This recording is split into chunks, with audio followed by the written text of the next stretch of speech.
Hello, कैसे हैं आप लोग? आई होप कि आप लोग अच्छे होंगे। आपकी जो स्टडी चलेगी बहुत बहुत बेहतरीन चलेगी। तो आज की क्लास में बात करने वाले हैं क्लास 10 के साइंस के बहुत ही महत्वपूर्ण ऑब्जेक्टिव क्वेश्चन, जो आपके फाइनल एग्जाम के लिए बहुत ज्यादा क्वेश्चन इंपॉर्टेंट है। तो आप लोग अच्छे तरीके से सारे क्वेश्चन को देखेंगे, क्योंकि बहुत इंपॉर्टेंट क्वेश्चन आज के इस क्लास में लाए हैं, जो आपके फाइनल एग्जाम के लिए पूछेगा ही पूछेगा। यहाँ से काफी सारे प्रश्न टकराने वाला है। ठीक है, आप लोग अच्छे तरीके से सारे क्वेश्चन को देखेंगे और काफी कम समय में सारे क्वेश्चन को हम लोग समाप्त कर देंगे। ठीक है ना? तो एक बार सारे बच्चे क्लास को लाइक कर लीजिए और चैनल को सब्सक्राइब कर लीजिए। हम अपने क्वेश्चन की तरफ बढ़ते हैं और यहाँ पर कुछ हेडिंग लिखा हुआ है। ठीक है ना? कुछ हेडिंग लिखा हुआ है, आप लोग पढ़ेंगे, हम पढ़ के बतला दे रहे हैं, क्योंकि यह हेडिंग पढ़ना आपको अति आवश्यक है। ठीक है ना? याद रखिएगा, यह हेडिंग पढ़ना आपको अति आवश्यक है। ठीक है ना? जो बच्चा नहीं जान रहा है उसके लिए है।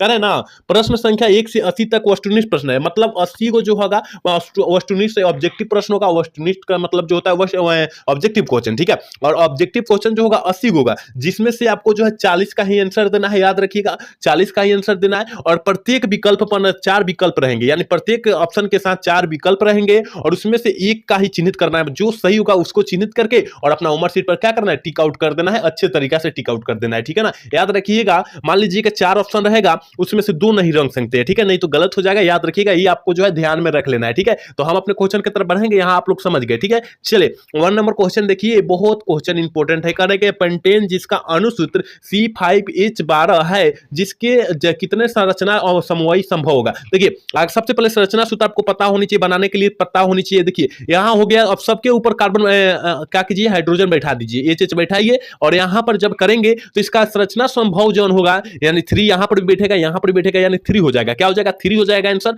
ऑप्शन जो हो जाएगा इसका सी हो जाएगा। अगर आप लोग कार्बन दिखाएंगे तो यहाँ सी हो जाएगा। याद रखिएगा, ऑप्शन सी वाला ऑप्शन हो जाएगा। याद रखिएगा। अगला क्वेश्चन देखते हैं, और 2 नंबर क्वेश्चन आपकी स्क्रीन पर देखिए क्या करें। कार्बन आवर्त सारणी के किस वर्ग का सदस्य होता है? आपको पता होनी चाहिए कि कार्बन जो होता है आवर्त सारणी के वर्ग 14 का सदस्य होता है। आपको पता होनी चाहिए। ऑप्शन डी वाला सही करेंगे। याद रखिएगा, हम बहुत इंपॉर्टेंट क्वेश्चन लाए हैं। जितना क्वेश्चन है ना, बहुत इंपॉर्टेंट क्वेश्चन है, आप लोग अच्छे तरीके से देखेंगे। ठीक है, चलिए क्वेश्चन नंबर 3 देखिए, आपके सामने ही है। कह रहे ना, घेंघा रोग पनपता है। मतलब घेंघा किसी का जो है अपना शरीर का बात है, और किसी का घेंघ जो निकल जाता है, किसके कारण निकल जाता है? तो देखिए, हम लोग आयोडीन की कमी से निकलता है। आयोडीन नमक खा लेते हैं, आयोडीन युक्त नमक खा लेते हैं। याद रखिएगा, इसलिए जो है आप लोग टाटा का नमक खाते होंगे ना, तो बेहतर नमक है। ठीक है ना? या 5-10 रुपया वाला नमक नहीं खाना चाहिए। ठीक है, चलिए अगला क्वेश्चन, यानी 4 नंबर क्वेश्चन क्या करें ना, रंध्र मुख्यतः पाए जाते हैं। रंध्र मुख्यतः किसमें पाए जाते हैं? ये तो हर एक छात्र को पता होनी चाहिए कि पत्तियों में जो है रंध्र पाए जाएंगे, आपको पता होनी चाहिए। ठीक है, ऑप्शन बी वाला सही होगा। याद रखिएगा, जो बच्चा ऑप्शन 4 का बी कर रहा है सही, बिल्कुल सही होगा। ठीक है, चलिए अगला क्वेश्चन 5 नंबर क्वेश्चन कर रहे हैं। रक्तचाप मापने के उपकरण को क्या कहते हैं? जब रक्तचाप बढ़ जाता है उसको मापेंगे तो उस उपकरण को हम लोग क्या कहेंगे? याद रखिएगा, वो ऑप्शन जो बच्चा डी टिक कर रहा है बिल्कुल बिल्कुल सही कर रहा है। याद रखिएगा। ठीक है, अगला क्वेश्चन 6 नंबर क्वेश्चन क्या कर रहा है, पराग कोष में क्या पाए जाते हैं? और ये तो पूरा बबुआ टाइप क्वेश्चन है मेरे भाई, कि पराग कोष में क्या पाया जाता है? तो पराग कण पाया जाता है। ऑप्शन डी वाला सही होगा। ठीक है, 6 का ऑप्शन डी होगा। याद रखिएगा। अगला क्वेश्चन 7 नंबर क्वेश्चन आपके स्क्रीन पर है। लेकर लसिका का रंग होता है। लसिका जो होता है उसका रंग जौन होता है वो कैसा होता है? तो हल्का पीला होगा। कितना होगा? हल्का, मतलब ना मात्रा का पीला होगा। याद रखिएगा। ठीक है ना? चलिए 8 नंबर क्वेश्चन कह रहा है ना, निम्नलिखित में से कौन एक जैव अनवीकरणीय पदार्थ का उदाहरण है? जैव अनवीकरणीय पदार्थ का उदाहरण कौन होता है? तो यहां तो सामने दिखाई दे रहा है कि जैव अनवीकरणीय है, इसका मतलब डीडीटी जो होता है अनवीकरणीय स्रोत का उदाहरण होता है। ऑप्शन डी वाला सही करेंगे। ठीक है, 8 का ऑप्शन डी होगा। याद रखिएगा, बहुत इंपॉर्टेंट क्वेश्चन है आपके फाइनल एग्जाम के लिए। आप लोग अच्छे से सारे क्वेश्चन को देख लेते हैं तो आपके फाइनल एग्जाम में यहां से प्रश्न काफी ज्यादा टकराएगा। ठीक है, तो आपको देखना अति आवश्यक है। अगला क्वेश्चन, यानी 9 नंबर क्वेश्चन क्या करें मेरे भाई? देखिए, बहुत इंपॉर्टेंट क्वेश्चन है और बहुत आसान क्वेश्चन है। कौन बच्चा पहचान लेगा इसका आंसर? ठीक है ना? देखिए कह रहे ना, किसी गोलीय दर्पण की फोकस दूरी +20 डायऑप्टर है। ठीक है, और गोलीय दर्पण किस प्रकार का है? जो है किस प्रकार का दर्पण का उदाहरण होता है? देखिए, सबसे पहले हमने आपको बतलाया होगा, जहां माइनस कहेगा वहां आपको अवतल दर्पण मारना है। कहां मारना है? अवतल दर्पण मारना है, क्योंकि अवतल दर्पण का चिन्ह जो होता है वो ऋणात्मक होता है, और उत्तल दर्पण का चिन्ह जो होता है, उत्तल दर्पण, ठीक है ना, उत्तल दर्पण का चिन्ह जो होता है वो धनात्मक यानी प्लस होता है। ठीक है ना? तो यहाँ उत्तल दर्पण हो जाएगा, क्योंकि प्लस की बात किया जा रहा है। ठीक है ना? ऑप्शन बी वाला सही कर देंगे। ठीक है ना? 9 का ऑप्शन बी हो जाएगा। याद रखिएगा, ये समझने का प्रयास कीजिएगा, बहुत छोटा छोटा क्वेश्चन है। ठीक है ना? चलिए अगला क्वेश्चन यानी 10 नंबर क्वेश्चन क्या कर रहा है, देखिए 10 नंबर क्वेश्चन कह रहा है ना, कह रहा है कि समतल दर्पण द्वारा बना प्रतिबिंब जो होता है कैसा होता है। बहुत इंपॉर्टेंट क्वेश्चन है, ये भी आप लोग याद रखिएगा कि समतल दर्पण द्वारा बना प्रतिबिंब जो होता है, याद रखिएगा क्या होता है, वास्तविक होता है। याद रखिएगा ऑप्शन ए वाला सही होगा, ठीक है। और देखिए 11 नंबर क्वेश्चन जो है ना, 11 यहाँ थोड़ी 10 नंबर क्वेश्चन कर रहा है, देखिए 10 नंबर क्वेश्चन कर रहा है तो क्या होगा, काल्पनिक होगा। समतल दर्पण है मेरे भाई तो काल्पनिक होगा, ठीक है ना। 10 का ऑप्शन बी होगा, क्योंकि समतल दर्पण का बना प्रतिबिंब जो होता है काल्पनिक होता है, ठीक है, वास्तविक नहीं होगा। ऑप्शन बी वाला सही होगा, ठीक है। 10 का ऑप्शन बी होगा, याद रखिएगा, वास्तविक हमने बोल दिया, ठीक है। चलिए अगला क्वेश्चन 11 नंबर क्वेश्चन क्या कर रहा है, देखिए मेरे भाई 11 नंबर क्वेश्चन कर रहा है ना, कर रहा है निम्नलिखित में से दर्पण सूत्र है, और इस सारे छात्रों का पता होना चाहिए कि दर्पण सूत्र जो होता है आपको पता होने से क्या होता है। याद रखिएगा 1/f प्लस, सब प्लस में होगा कि नहीं, और प्लस में होगा कि नहीं, याद रखिएगा ऑप्शन बी वाला सही होगा, याद रखिएगा। अगला क्वेश्चन देखते हैं, और 12 नंबर क्वेश्चन देखिए क्या कर रहा है। 12 नंबर का आवर्धन क्षमता होता है, आवर्धन का मान जो होता है कितना होता है, समतल दर्पण का आवर्धन का मान पूछा जा रहा है, ठीक है ना, समतल दर्पण में। तो याद रखिएगा +1 होगा, कितना +1 होगा, ऑप्शन याद रखिएगा ये वाला सही होगा, ठीक है ना, याद रखिएगा। चलिए क्वेश्चन नंबर 13 क्या कर रहा है, कह रहा है निम्नलिखित में से किस दर्पण द्वारा किसी वस्तु का आभासी प्रतिबिंब मिल जाता है। किस दर्पण में जो होता है किसी वस्तु का आभासी प्रतिबिंब मिलेगा। जब आभासी की बात करेगा वो तो होगा, आभासी जो होता है समतल दर्पण में भी मिलता है, अभी हमने चर्चा किया, और उत्तल दर्पण में भी वो आभासी मिलता है, और उत्तल दर्पण में भी वास्तविक आभासी मिलता है, याद रखिएगा। इसका मतलब ऑप्शन डी वाला सही होगा, ठीक है, 13 का ऑप्शन डी होगा, याद रखिएगा। अगला क्वेश्चन देख लेते हैं मेरे भाई, देखिए 14 नंबर क्वेश्चन करे कि आकाश का नीला रंग होने की परिघटना को क्या कहते हैं, ठीक है ना, परिणाम क्या है। देखिए कहने का मतलब है आकाश का रंग जो होता है नीला क्यों दिखाई देता है, किसके कारण जो होता है दिखाई देता है, इस टाइप से क्वेश्चन पूछा गया। तो याद रखिएगा प्रकाश के प्राकिरणन कहेगा, ठीक है ना, प्रकाश के प्राकिरणन के द्वारा जो होता है, इसका कारण जो होता है प्रकाश का, आकाश का रंग जो है नीला दिखाई देता है, याद रखिएगा।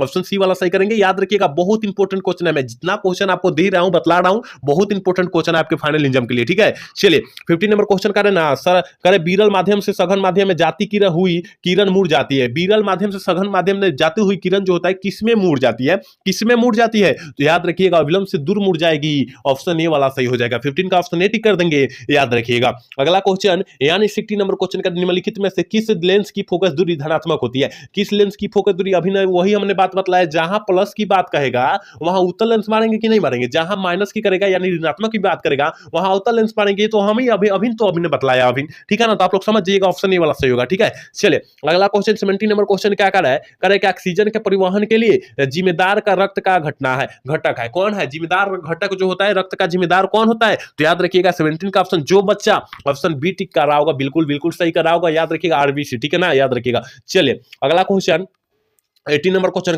करे कि कृमि रूप, करे कि कृमि रूप परिशोषनिक, शोषनिक किसका हिस्सा होता है, किसका हिस्सा होता है, तो याद रखिएगा 18 का ऑप्शन जो बच्चा ऑप्शन ए टिक कर रहा है बिल्कुल बिल्कुल सही कर रहा है, याद रखिएगा ऑप्शन ए वाला सही होगा 18 का, ठीक है। चलिए क्वेश्चन नंबर 19 क्या करे, करे कि प्रकाश की ओर प्रारोह की गति है, प्रकाश की ओर प्रारोह की गति जो होती है वो कैसी होती है, ठीक है ना, याद रखिएगा प्रकाश निवर्तन होती है, ऑप्शन डी वाला सही होगा, ठीक है, 19 का ऑप्शन डी होगा, याद रखिएगा। अगला क्वेश्चन 20 नंबर क्वेश्चन क्या कर रहा है, देखिए भाई आपके स्क्रीन पर करें ना, किसके बचने के लिए आयोडीन नमक का प्रयोग की सलाह दी जाती है, किसे, तो ये क्वेश्चन पहले ही मिला था, 3 नंबर क्वेश्चन जाकर देखिएगा तो 3 नंबर क्वेश्चन मिला था कि भैया घेंगा रोग होता है, आयोडीन नमक खाइएगा तो घेंगा रोग होता है, इसलिए आपको जो है टाटा कंपनी का नमक खाना है वो अच्छा होता है, ठीक है, ऑप्शन बी वाला सही होगा, याद रखिएगा। चलिए क्वेश्चन नंबर 21 क्या करेगा, मनुष्य में कपाल तंत्रिकाओं की संख्या होती है, मनुष्य में जो होती है कपाल तंत्रिकाओं की संख्या जो होगी वो कितनी हो जाएगी, तो याद रखिएगा ऑप्शन जो हो जाएगा ये हो जाएगा 21 का ऑप्शन हो जाएगा, क्योंकि 12 जोड़ी यानी 24 को होगी, कितना 24 को होगी, याद रखिएगा। संख्या की बात करेगा 24 और जोड़ी किया है तो 12 मारेंगे, ठीक है, ऑप्शन जो हो जाएगा ये वाला सही करेंगे, याद रखिएगा।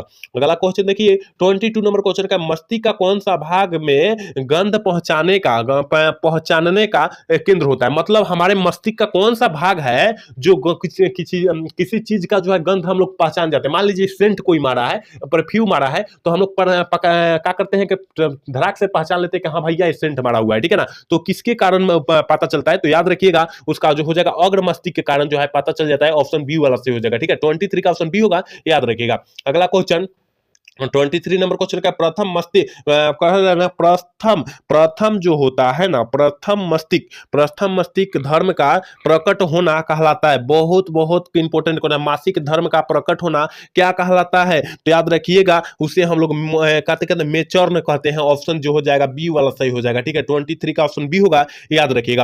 अगला क्वेश्चन देख लेते हैं। 24 नंबर क्वेश्चन का, निम्नलिखित में से कौन कृत्रिम कायिक प्रबंधन की एक विधि है? कौन जो है कृत्रिम कायिक प्रबंधन की एक विधि है? तो याद रखिएगा दाब कमल। ठीक है ना, दाब कलम। ठीक है, ऑप्शन बी वाला सही होगा, याद रखिएगा। आप लोग अच्छे तरीके से सारे क्वेश्चन को देखेंगे। ठीक है, चलिए अगला क्वेश्चन 25 नंबर क्वेश्चन क्या है ना, करे कि सघन माध्यम से विरल माध्यम में गमन करने पर आपतित कोण का मान इतना होता है। ठीक है ना, याद रखिएगा। और परिवर्तन कोण आई से का संबंध जौन होता है क्या होता है? बबुआ टाइप क्वेश्चन है, और कोनो बचवा मार देगा कि भैया साइन आई बराबर क्या होता है? साइन आई बराबर साइन आर होता है कि नहीं? तो याद रखिएगा, ऑप्शन जो हो जाएगा बी में दिया है, बी वाला टिक कर देंगे। ठीक है, ऑप्शन बी वाला सही हो जाएगा, याद रखिएगा। अगला क्वेश्चन 21 नंबर क्वेश्चन क्या करा है, सॉरी 26 नंबर क्वेश्चन क्या करा, कहते हैं निर्देशांक चिन्ह परिपाटी में सभी बिंदुओं को मापी जाती है। निर्देशांक चिन्ह परिपाटी में सभी बिंदुआ जो होती है वो किसके द्वारा मापती है? तो याद रखिएगा, फोकस दूरी के द्वारा मापते हैं। ऑप्शन जो हो जाएगा बी वाला सही, सी वाला सही कर देंगे। 26 का ऑप्शन सी हो जाएगा, याद रखिएगा। अगला क्वेश्चन 27 नंबर क्वेश्चन क्या करेगा, निम्नलिखित में से किस धातु से सोलर सेल बना होता है? ठीक है ना, किस धातु के मतलब जो होता है कि सोलर सेल पैनल बना होता है, उसमें देखिए चमकता है वही होता है। ठीक है ना, सोलर सेल का बना हुआ धातु। ठीक है, तो याद रखिएगा 27 का ऑप्शन बी हो जाएगा, सिलिकॉन से बना होता है। ऑप्शन बी वाला सही कर देंगे, 27 का ऑप्शन बी होगा, याद रखिएगा। अगला क्वेश्चन 28 नंबर क्वेश्चन करेगा, लघुपतन के समय परिपथ पर का प्रतिरोध जौन होता है वो कैसा हो जाता है? जब लघुपतन होता है, लघुपतन और अतिभारण आप लोग पढ़े होंगे। ठीक है ना, तो लघुपतन के समय जो होता है प्रतिरोध जो होता है वो कैसा हो जाता है? तो बहुत कम हो जाता है। ठीक है ना, याद रखिएगा, बहुत कम हो जाता है। लेकिन अतिभारण की बात किया है तो वहां पर बहुत अधिक बढ़ जाता है, तभी जो होता है शॉर्ट सर्किट होता है, आपको पढ़े होंगे। ठीक है ना, चलिए अगला क्वेश्चन 29 नंबर क्वेश्चन कर है ना कि 100 वाट 220 वोल्ट के एक बल्ब के अंडे करे के आरडी आरडी 100 वोल्ट विभवांतर आरोपित करने पर प्रवाहित विद्युत धारा का मानवा जौन हो जाएगा वो कितना हो जाएगा? ठीक है ना, तो आप लोग जब निकालिएगा ना, जब आप निकालिएगा तो 25/121 हो जाएगा। ठीक है ना, 121 एम्पियर हो जाएगा। आप निकालिएगा तो यहाँ थोड़ी सी जगह कम पड़े, जिसके कारण हम लोग नहीं निकाल रहे। ठीक है ना, ऑप्शन ए वाला सही हो जाएगा, याद रखिएगा। अगला क्वेश्चन करें कि विद्युत बल के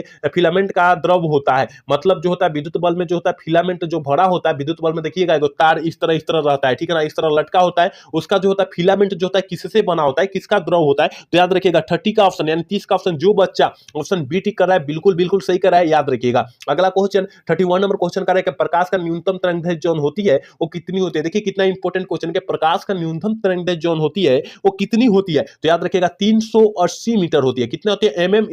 एन मीटर होती है। ठीक है, ऑप्शन जो हो जाएगा बी वाला सही हो जाएगा। ठीक है, 31 का ऑप्शन बी टिक कर देंगे, याद रखिएगा। चलिए 32 नंबर क्वेश्चन करें ना, करें वैद्युत प्रतिरोध के कारण चालक के उत्पन्न होता है। वैद्युत प्रतिरोध के कारण चालक में उत्पन्न क्या होता है? जल्दी से जो है 32 का ऑप्शन बता दीजिए क्या हो जाएगा? तो याद रखिएगा उसमें ये प्रभाव होता है, ऑप्शन सी वाला सही कर देंगे। 32 का ऑप्शन सी होगा, याद रखिएगा। अगला क्वेश्चन 33 नंबर क्वेश्चन क्या करें, निम्नलिखित में से कौन प्राग कोश में पाया जाता है? आपको पता होनी चाहिए जब प्राग कोश में पाया जाएगा प्राग कौन करना ही पाया जाएगा। ऑप्शन बी वाला सही होगा, 33 का ऑप्शन बी होगा, याद रखिएगा। आप लोग अच्छे तरीके से सारे क्वेश्चन को देखेंगे। ठीक है ना, क्योंकि बहुत ही गैस करके सारे प्रश्न लाए हैं, आप लोग अच्छे तरीके से सारे क्वेश्चन को देख लीजिए। चलिए 34 नंबर क्वेश्चन का, निम्नलिखित में से कौन पादप हार्मोन नहीं है? निम्नलिखित में से कौन जो है पादप हार्मोन का उदाहरण नहीं है? तो याद रखिएगा ऑक्सीटोसिन नहीं है, ऑप्शन बी वाला सही कर देंगे। 34 का ऑप्शन बी होगा, याद रखिएगा। अगला क्वेश्चन देखते हैं 35 नंबर क्वेश्चन क्या करें, अलैंगिक जनन की विधि होती है। अलैंगिक जनन की विधि जो होती है वो किसमें होती है? तो ये तो सारे छात्र को पता होगा, ये बबुआ टाइप क्वेश्चन है। ठीक है ना, बबुआ टाइप क्वेश्चन है तो आपको पता होनी चाहिए भाई कि याद रखिएगा बीजाणु जनन में होता है, मुकुलन में होता है, विखंडन में होता है। ठीक है, तीनों में होता है, इसका मतलब ऑप्शन डी वाला सही होगा। 35 का ऑप्शन डी होगा, याद रखिएगा। कोई बच्चा खाली मुकुलन में मार देगा तो गलत हो जाएगा। ठीक है ना, याद रखिएगा इनमें से सभी मारना है, क्योंकि अलैंगिक जनन की बात किया जा रहा है ना, तो इन तीनों में होता है। ठीक है ना, याद रखिएगा। अगला क्वेश्चन 36 नंबर क्वेश्चन करें ना, मेंडल ने अपने प्रयोग के लिए किस पौधे का चयन किया था? मेंडल ने अपने प्रयोग के लिए किस पौधे का चयन किया था? तो आपको पता होनी चाहिए मेरे भाई, वो जो है मटर का, कौन मटर? गार्डन मटर का पौधा का चयन किया था, याद रखिएगा। ऑप्शन ए वाला सही होगा, याद रखिएगा। बहुत बहुत इंपॉर्टेंट क्वेश्चन है, आप लोग अच्छे तरीके से देख लीजिए। चलिए 37 नंबर क्वेश्चन का, निम्नलिखित में से किन को जीव विज्ञान का पिता कहा जाता है? देखिए बहुत इंपॉर्टेंट क्वेश्चन है। ठीक है ना, कि निम्नलिखित में से किसको जो होता है जीव विज्ञान का पिता कहा जाता है? तो याद रखिएगा 37 का जो ऑप्शन हो जाएगा बी हो जाएगा, और अस्तु का कहा जाता है। ठीक है ना, और अस्तु का कहा जाता है, ऑप्शन बी वाला सही होगा। ठीक है, चलिए क्वेश्चन नंबर 38 नंबर क्वेश्चन करेगा, मानव युग में लिंग गुणसूत्र की संख्या जो होती है वो कितनी होती है? मानव युग में, यानी युग मतलब होता है, युग्मक मतलब होता है जाइगोट, और मानव जाइगोट रोबोट में जो होता है ये लिंग गुणसूत्रों की संख्या जो होगी वो कितनी होगी, तो याद रखिएगा भैया 2 होगी, ठीक है ना, 2 होगी, एक होती है एक्स होती है, एक होती है वाई होती है, ठीक है ना, एक एक्स और एक वाई होती है, यानी 2 हो जाएगी, याद रखिएगा ऑप्शन बी वाला सही करेंगे। अगला क्वेश्चन 39 नंबर क्वेश्चन देखिए क्या कह रहा है ना कि प्रकाश संश्लेषण की क्रिया प्रकाश अभिक्रिया होती है, प्रकाश संश्लेषण की क्रिया प्रकाश अभिक्रिया जो होती है वो किस में होती है, तो याद रखिएगा क्लोरोप्लास्ट के गन्ना में होती है, याद रखिएगा ऑप्शन बी वाला सही कर देंगे। और 40 नंबर क्वेश्चन है और आज के क्लास के लास्ट क्वेश्चन है, कह रहे हैं गुर्दे में उत्पत्तित मूत्र अस्थायित्व रूप से करके के संग्रहित होता है, किसमें होता है, बहुत बहुत क्वेश्चन खास है। 40 का ऑप्शन फटाफट आप बतला दीजिए क्या हो जाएगा, तो याद रखिएगा ऑप्शन डी वाला सही हो जाएगा, मूत्राशय में होता है, ऑप्शन डी वाला सही कर देंगे, ठीक है ना। तो हमने 40 क्वेश्चन आपके पूरे किताब से, आपके पूरे बुक से हमने निचोड़ क्वेश्चन लाए थे, अगर यहां से देख लेते हैं तो आपका जो है 20 नंबर कंफर्म हो जाएगा, ठीक है ना। और अगला क्लास इसमें से लाएंगे तो 20 नंबर वहां कंफर्म हो जाएगा, यानी 40 नंबर आपका आ जाएगा, तो आ जाएगा, याद रखिएगा, ठीक है। तो आप लोग अच्छे तरीके से सारे क्वेश्चन को देख लीजिए, क्योंकि अब आपके पास उतना टाइम नहीं है जितना आप लोग सोच रहे हैं, ठीक है। अच्छे से सारे क्वेश्चन को याद कर लीजिए। और मेरा क्लास कैसा लगा, अगर अच्छा लगा हो तो चैनल को सब्सक्राइब और लाइक करना ना भूलिएगा। जय हिंद, जय भारत।